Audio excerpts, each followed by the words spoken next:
O, mae'n lyflu gweld chi gyd. Noswaith dda. I chi sydd ddim yn nabod fi, Deb Stammers ydw i.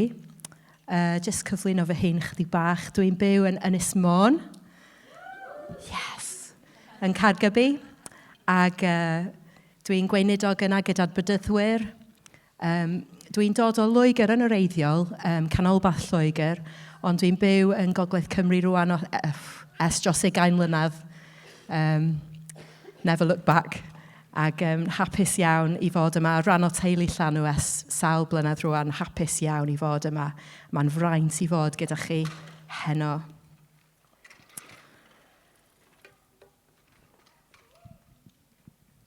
Wel, sut ydych chi'n neud heno? Gobeithio bod chi wedi cael wythnos da yn Llanw. Noson olaf. Yng nghanol yr holl gweithgareddau, holl bingo, bita tatws, mynd i'r traeth, bita mwy o datws, gobeithio bod chi wedi cael amser i clywed llais Duw yn siarad gyda chi. A gobeithio bod Duw wedi bod yn siarad gyda chi heno yn barod trwy yr addoliad, trwy be mae Anna wedi deud yn barod. Tybed, be ydy'r pethau mae Duw wedi bod yn rhoi ar eich calonnau chi yn ystod yr wythnos? Ydy Duw wedi bod yn rhoi rhyw fath o alwad newydd i chi yn ystod yr wythnos hon? So wrth i ni baratoi fynd yn ôl bore fory, dwi jyst eisiau rannu gyda chi chydig o feddyliau ar stori Moses. Ac da ni'n mynd i adlewyrchu ar ein alwad ni trwy edrych ar alwad Moses, alwad Duw i Moses. Felly, os ydych chi efo'ch Beiblau, beth am i ni droi at Exodus pennod 3, gobeithio, ydw i angen wneud hyn, neu ydych chi'n mynd i helpu fi gwych. So, da ni'n mynd at Exodus 3 i ddechrau, adnodau 1 i 6.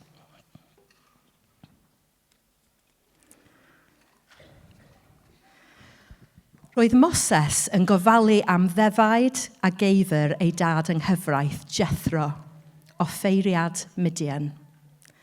A dyma fe'n arwain y praidd i'r ochr draw i'r anialwch. Daeth at fynydd Duw, sef mynydd Sinai. Yno, dyma angel yr arglwydd yn ymddangos iddo o ganol fflamau perth oedd ar dan. Wrth edrych, roedd yn gweld fod y berth yn fflamau tân, ond doedd hi ddim yn cael ei llosgi. Anhygoel, meddyliodd. Rhaid i mi fynd yn nes i weld beth sy'n digwydd. Pam nad ydy'r berth yna wedi llosgi yn ilw? Pan welodd yr arglwydd ei fod yn mynd draw i edrych, dyma Duw yn galw arno o ganol y berth. Moses! Moses! Dyma fi, medda Moses. A dyma Duw yn dweud wrtho, paid dod dim nes, tind y sandalau, ti'n sefyll ar dir cysygredig. Yna dyma fo'n deud, fi ydy Duw dy dad, Duw Abraham, Duw Isaac a Duw Jacob. A dyma Moses yn cuddio ei wyneb am fod ganddo ofyn edrych ar Dduw. Siwr bod y stori hon yn cyfarwydd i lot ohono ni. Mae Moses mewn chydig o identity crisis yn tydi.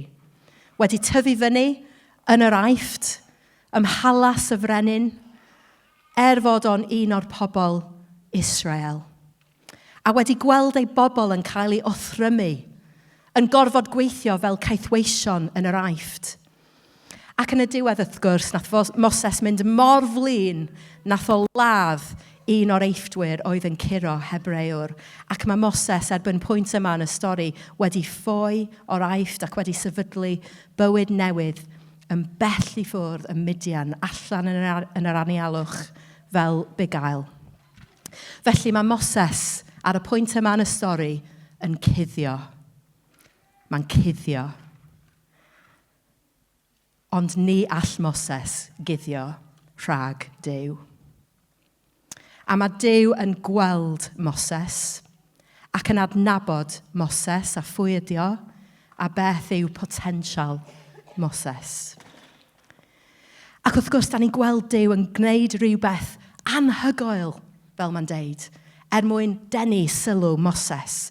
Perth ar dan, ond dim yn llosgi'n ilw. Ond dwi eisiau chi gweld rhywbeth yma.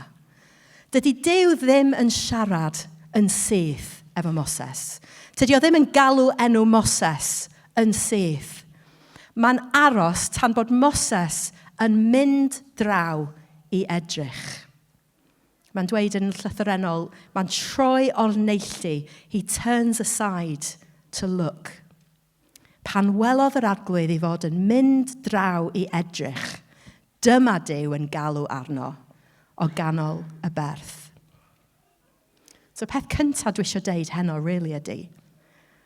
Yr un sy'n stopio i edrych ydy'r un sy'n clywed y llais, sy'n clywed y galwad. Yr un sy'n stopio i edrych ydy'r un sy'n clywed y llais. A weithiau, da ni'n dod i rhywbeth fel llanw, a da ni'n cael cipolwg o'r Iesu, da ni'n cael cipolwg o'r pethau rhyfeddol mae Duw yn ei wneud, o rhywbeth anhygoel.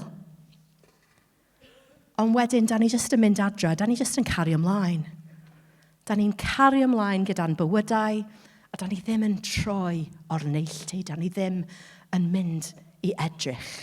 A da ni mor brysur yn dan, mae bywydau ni yn llawn pethau, da ni jyst yn mynd o un peth i'r llall, da ni'n mor distracted, bod ni ddim yn stopio i roi sylw i'r hyn y mae Duw yn ei wneud.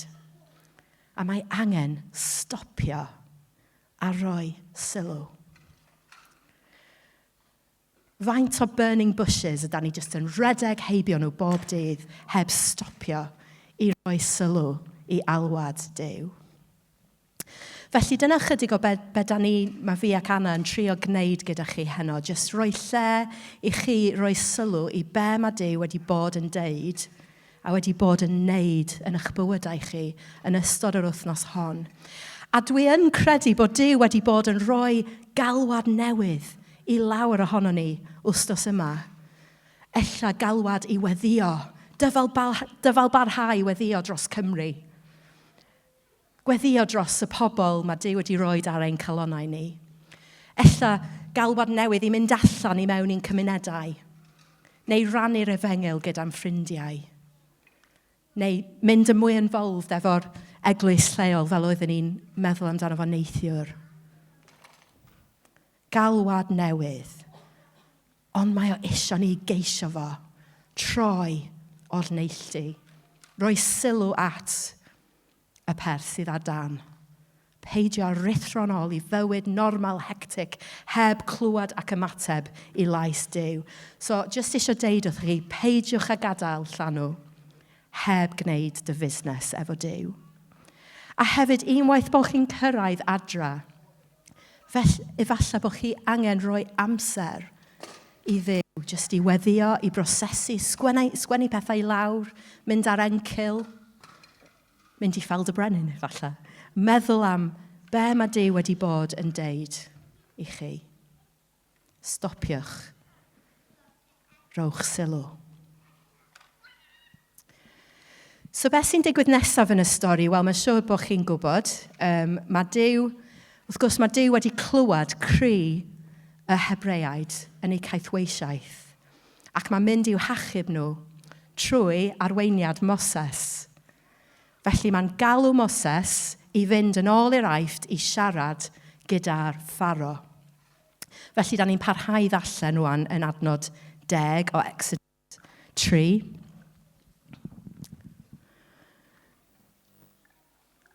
Felly tyd, medda Duw, dwi'n mynd i dy anfon di at y Pharo i arwain fy mhobol, pobol Israel, allan o'r Aifft. Ac wedyn mae Moses yn ymateb. Dyma Moses yn dweud wrth Duw, fi? Pwy ydw i i fynd at Pharo ac arwain pobl Israel allan o'r Aifft. Ac wedyn, wrth gwrs, da ni'n gweld tro ar ôl tro, mae Moses jyst yn rhoi esgus ar ôl esgus i trio dadlau i ffwrdd allan o alwad Duw ar ei fywyd.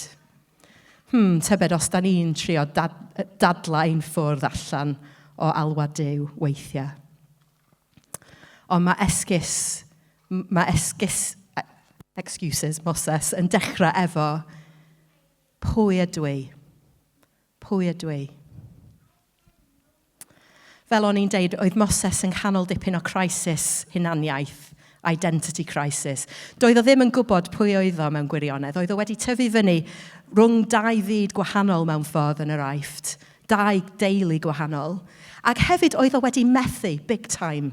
Oedd o wedi lladd rhywun. Oedd o wedi gwneud llanast enfawr. Ac oedd o wedi redeg i ffwr. Ac rwan mae allan yn yr anialwch yna yn byw bywyd distaw cudd fel bugail, wedi anghofio pwy ydi o, go iawn. Pwy ydw i, meddwl Moses, pwy ydw i fynd at y Pharo? Tybed, wyt ti erioed wedi dweud y geiriau yna, pwy ydw i? Pwy ydw i? Neu hyd yn oed os da chi ddim wedi dweud y geiriau yna, efallai bod chi wedi meddwl nhw, neu wedi teimlo'r teimlad yna. Gair ydy imposter syndrome yn tydi. Da chi wedi teimlo'r teimlad yna, pwy ydw i? Dwi'n teimlo chdi bach fel yna heno. Pwy ydw i? Felly, yr ail peth dwi eisiau dweud, really, i chi heno ydy, jyst gair wrth y pobl sydd ddim yn gwybod pwy ydych chi mewn Iesu. Efallai bod Duw wedi bod yn siarad gyda ti wsos yma a ti wedi cael galwad. Ti wedi cael galwad newydd gan Duw. Ti wedi teimlo'r arweiniad yr ysbryd glân y nudges yna a mae yna rhywbeth ar dy galon di, mae yna rhyw dan yn dy fol di. Ond ti jyst yn edrych ar ti dy hun a ti'n meddwl, a ti jyst yn gweld dim byd o'n gwendidau a ti'n meddwl, pwy ydw i? Pwy ydw i wasanaethu Duw? Pwy ydw i? Dwi'n rhy ifanc. Dwi ddim yn gwybod digon eto. Dwi ddim wedi profi digon eto. Dwi ddim wedi cael digon o addysg eto. Neu pwy ydw i? Dwi'n rhy hen. Tydi iechyd fi ddim yn digon da. Does gyda fi ddim egni dim mwy. Gyda llaw, ydych chi'n gwybod faint oed wrth Moses amser y perth? 80 oed. 80 oed. Pwy ydw i? Pwy ydw i? Dwi'n fenyw.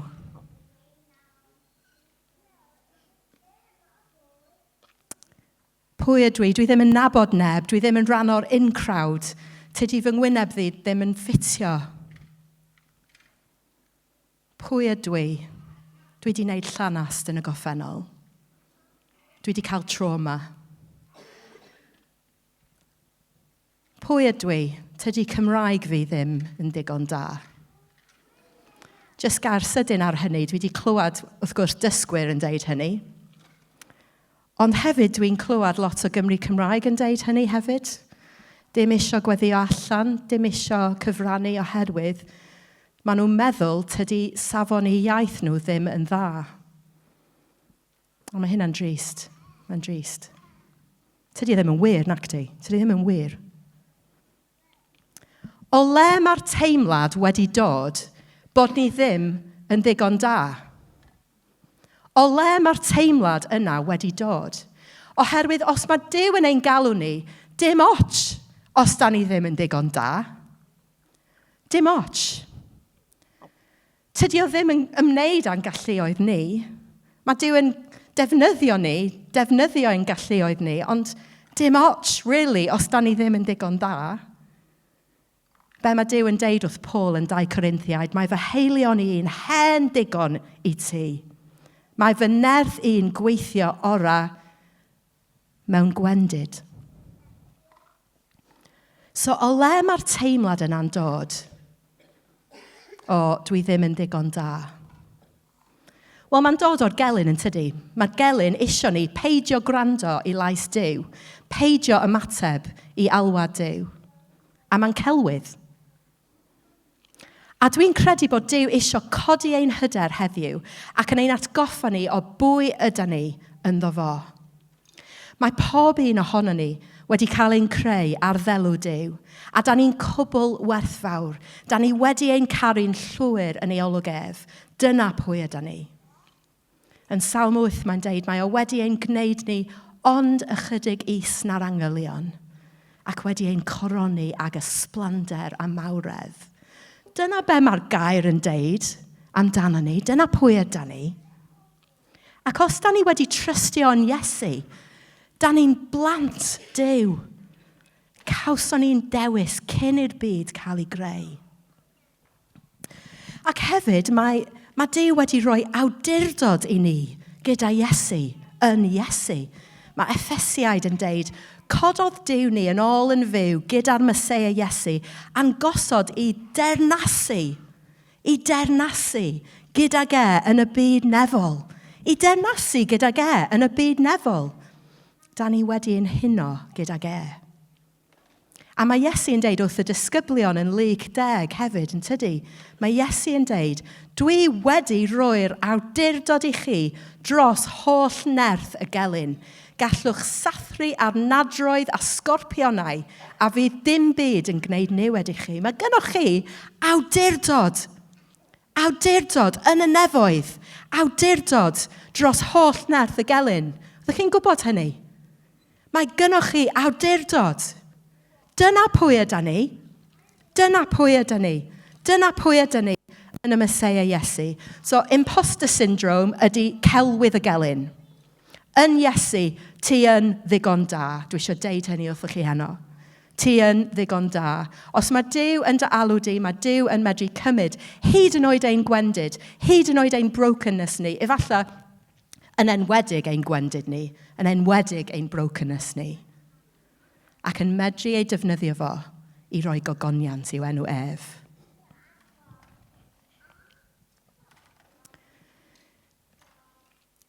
Da ni'n gwybod gyda Moses, un o'r meysydd lle oedd diffyg hyder gyda fo, oedd siarad.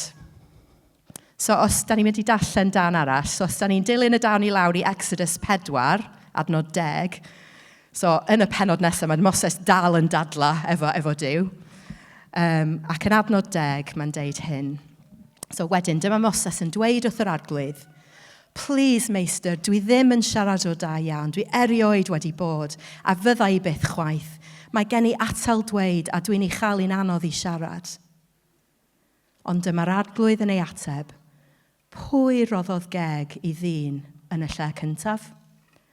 Pwy sy'n gwneud rhai yn fyd, eraill yn fydda, rhai yn gweld ac eraill yn ddall? Onid fi, yr arglwydd?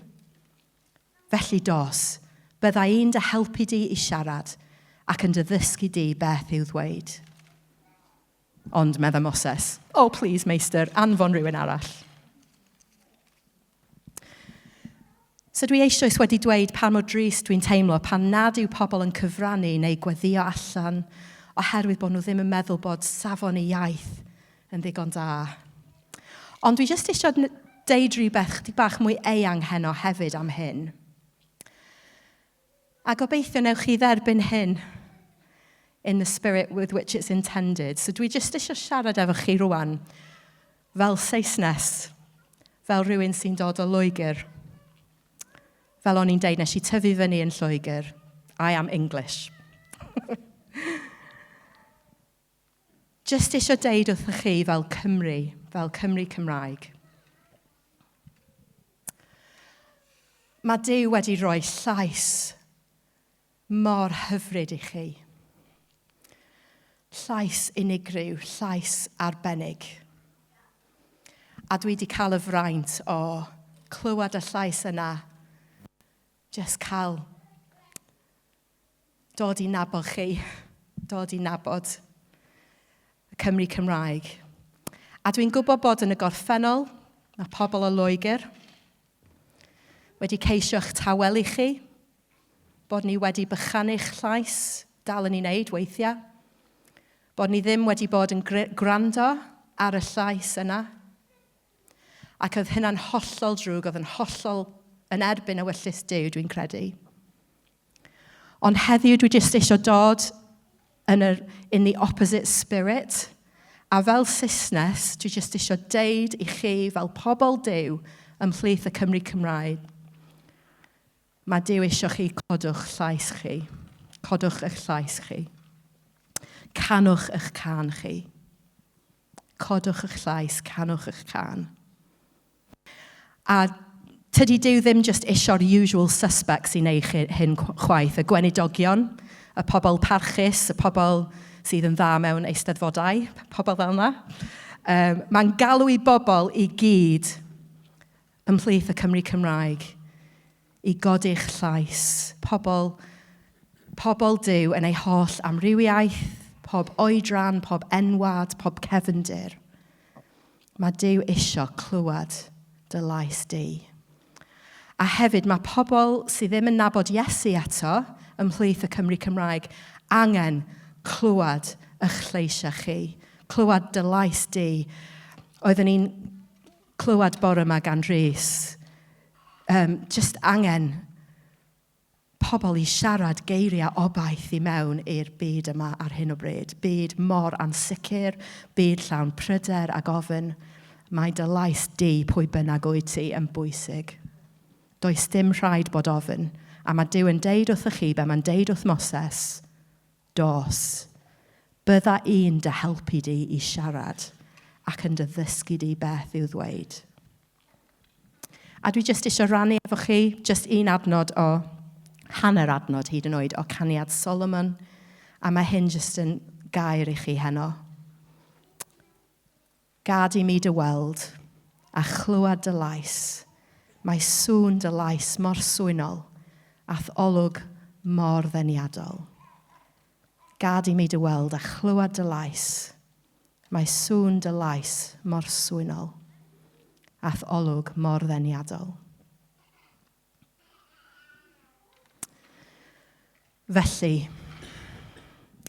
trowch o'r neilltu, roi sylw at beth bynnag mae Duw yn ei ddweud wrthych chi heno, wythnos yma.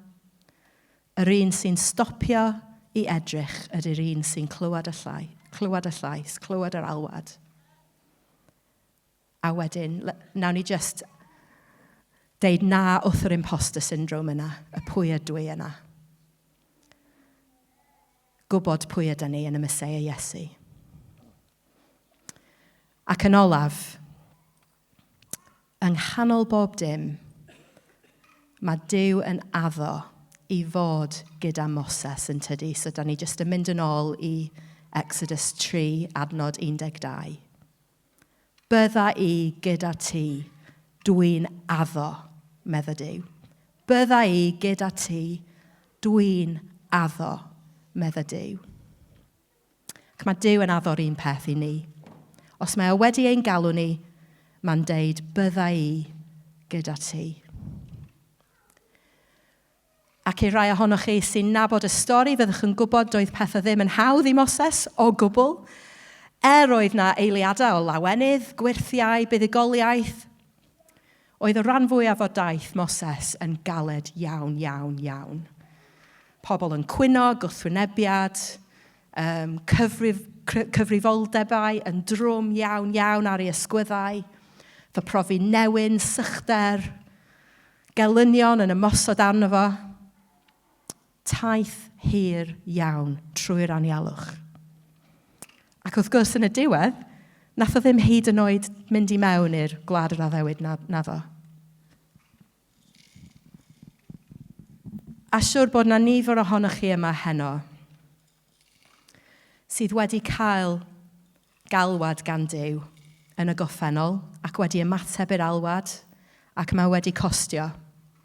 Mae wedi costio. Dych chi wedi aberthu bob dim.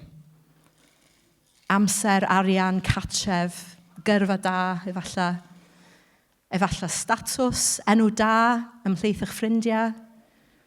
Bob dim mwyn ymateb i alwad Duw, mae jyst yn cymryd bob dim.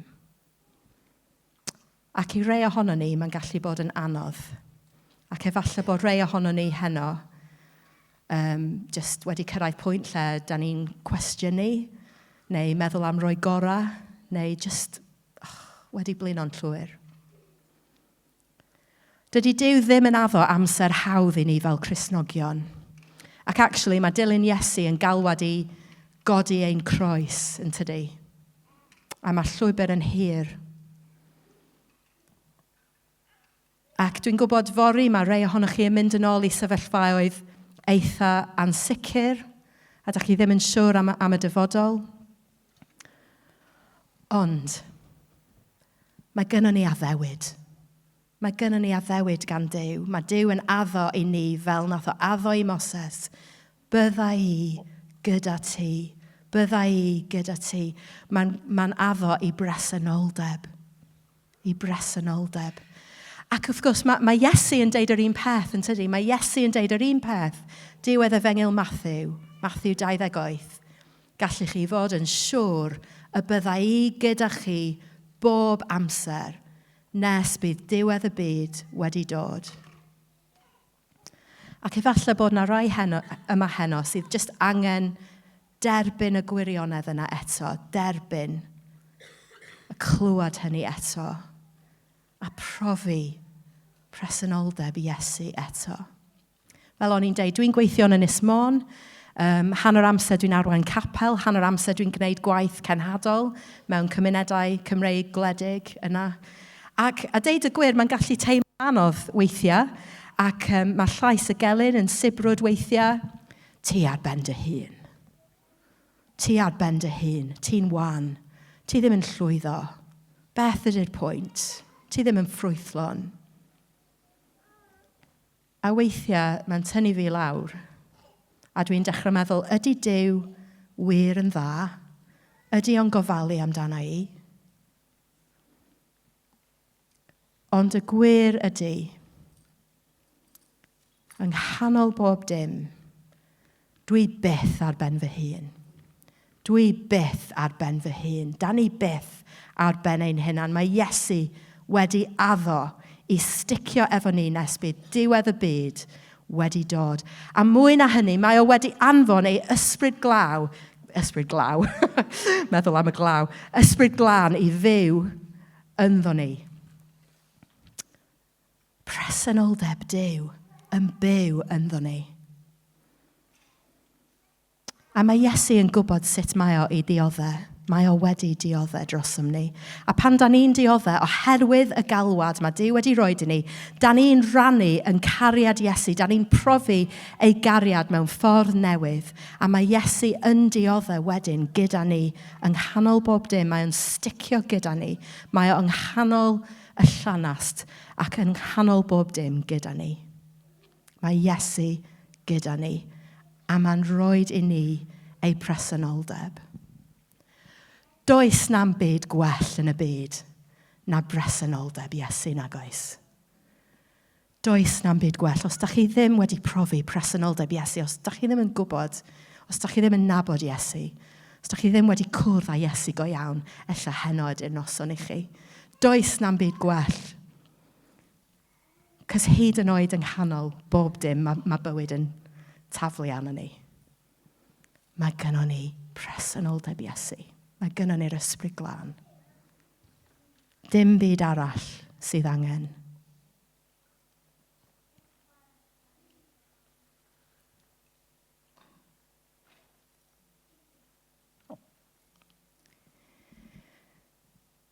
Dwi jyst eisiau rhoi, da ni'n mynd i gael amser rwan i ymateb i be mae Duw wedi bod yn deud wrthyn ni trwy'r wythnos. Iesu, y cyntaf, yr olaf, yr un sy'n byw. Be mae o wedi bod yn deud wrthych chi ysys yma?